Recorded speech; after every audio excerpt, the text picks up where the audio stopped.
thank you, PCOP and EAI, and also Tonga Daily for organizing this important and very timely venue. And personally, I feel very honored to be a part of this important venue.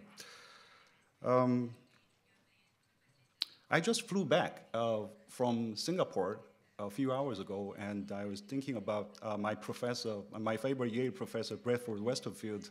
He used to tell me that whatever bad things happen in your life, whatever negative things happen in your life, you should be able to learn. You should know how to turn these negatives into positives. So on my way back, I was thinking very hard to come up with some of the positives that we can take away from the election of Mr. Trump.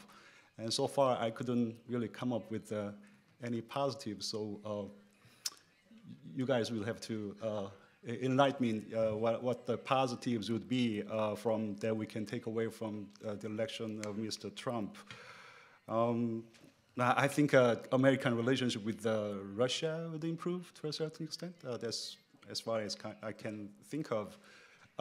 Anyways, I still had the time to stop by my place and change clothes, and particularly my tie from blue to red to go with the flow. At the risk of being redundant with the observations made by previous commentators, I'd like to say a few words about the overall direction of U.S. foreign policy for the new administration, how the U.S. foreign policy will be panning out for the new administration. I think it is inevitable for the U.S. to reduce its presence in the world to a great extent. I think the U.S. will have to withdraw its presence to a certain extent from the Middle East, from Europe, and from Asia. I think that's what the electorate wants. I think the American electorate sent a very strong message to the American politicians that the U.S.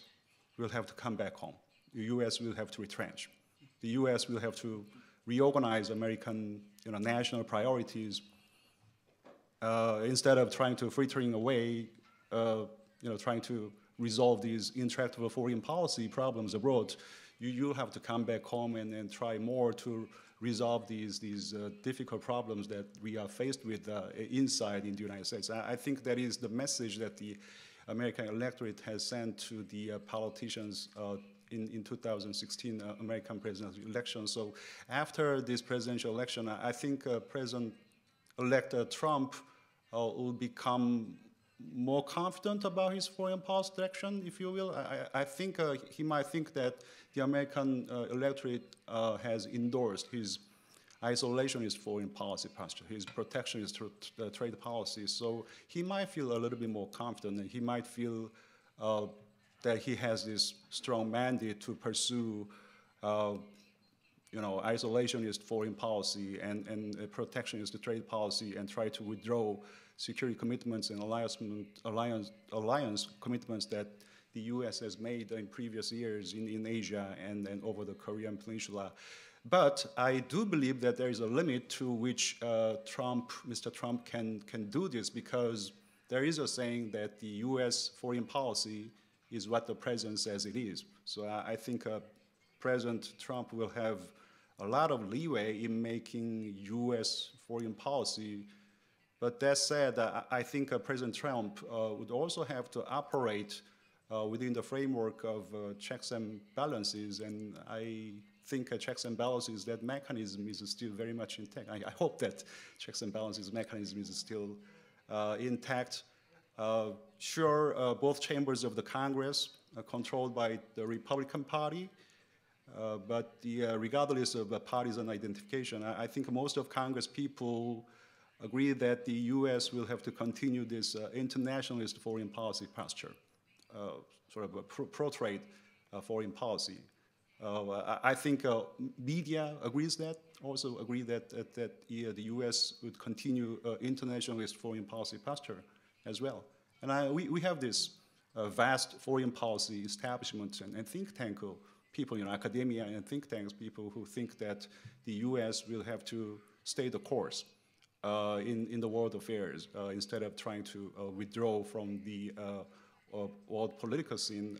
We'll have to stay the course. So there is this Trumpian consensus or popular consensus, if you will, that the U.S. will have to withdraw from world affairs, but there is a very, very strong elite consensus, if you will, that the U.S. will have to stay in the course in world affairs. So I don't think President-elect Trump administration's foreign policy would not go to the extreme.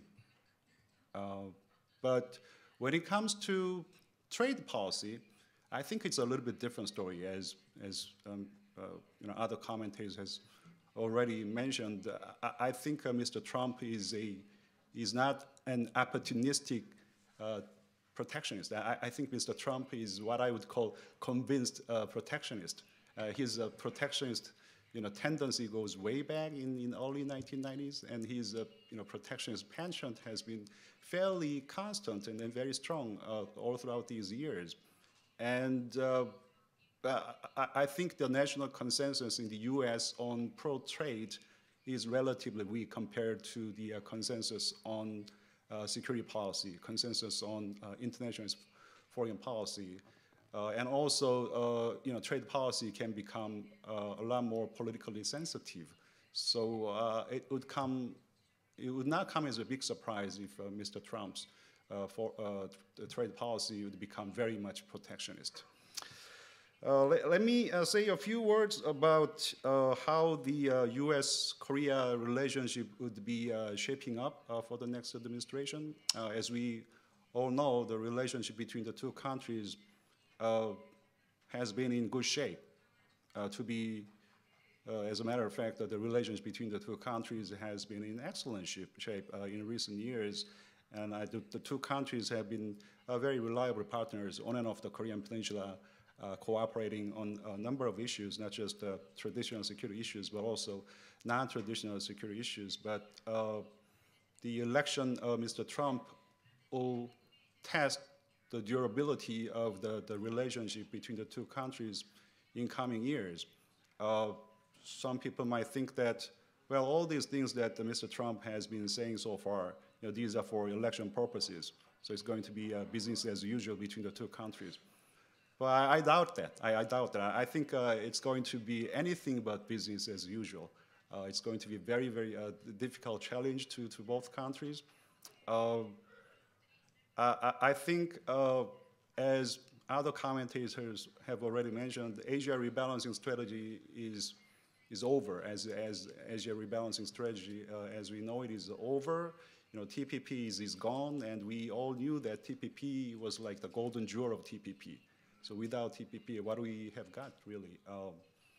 I think Mr. Trump will try very hard to come up with his own version of Asian policy. But in his own version of Asian policy, Mr. Trump might have to become more reliant on alliance partners, as a matter of fact, because there is a limit to which Mr. Trump can project American resources into the region. That's not what the electorate wants. So there's a dilemma here.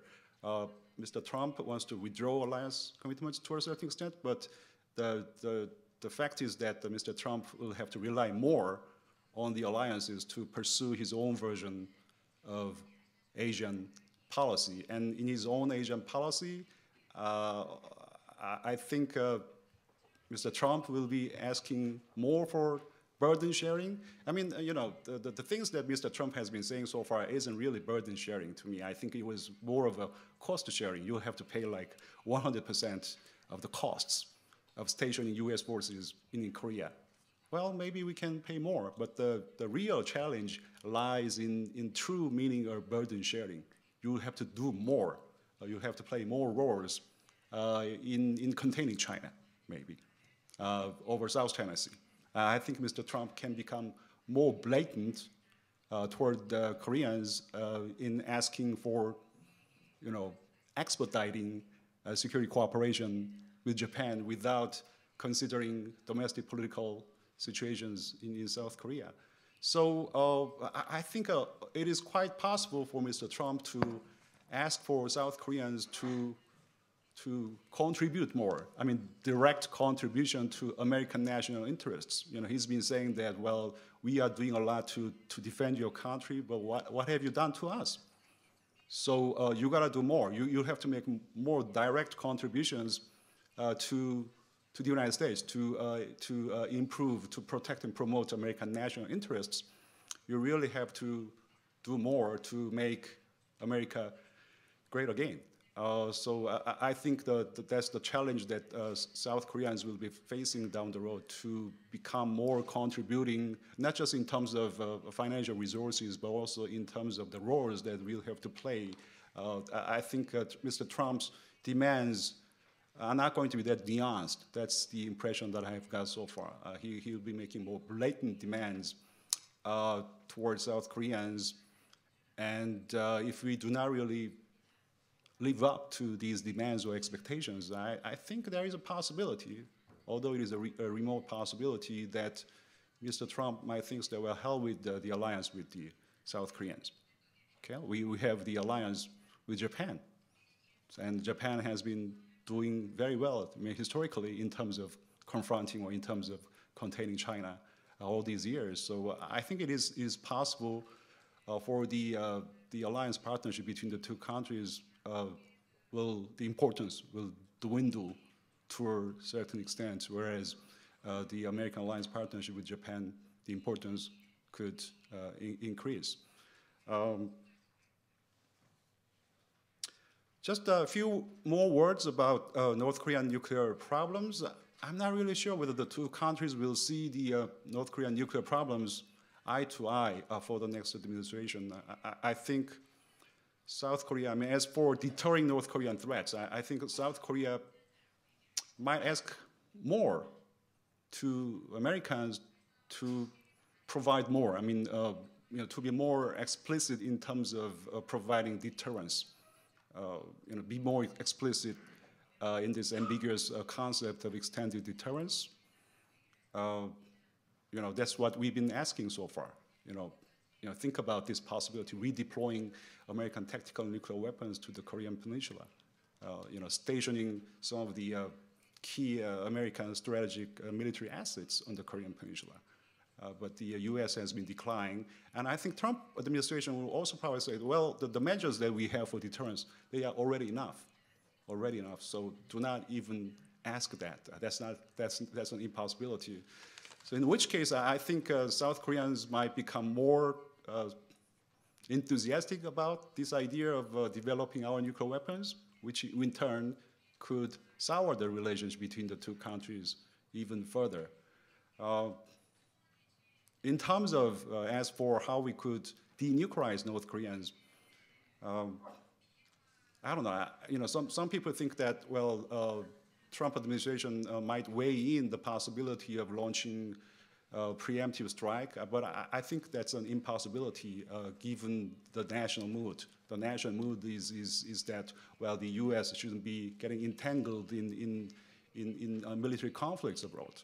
So I think that is not an option.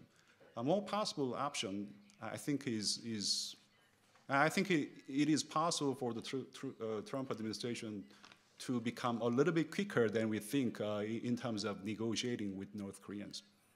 That's a possibility that we'll have to weigh in. I don't know. I might sound a little bit pessimistic here, but I think the task of academician is to become pessimistic, or thinking about all these worst-case scenarios. But for this worst-case scenario not to be turning into reality, I think the role of foreign policy establishment and the role of academicians are very important in terms of sort of pressurizing President-elect Trump and then to steer Mr. Trump into the right direction. I think the role of foreign policy establishment, the role of academicians, and the role of media, so-called elites, the role is very, very important. I'll pause there. Thank you.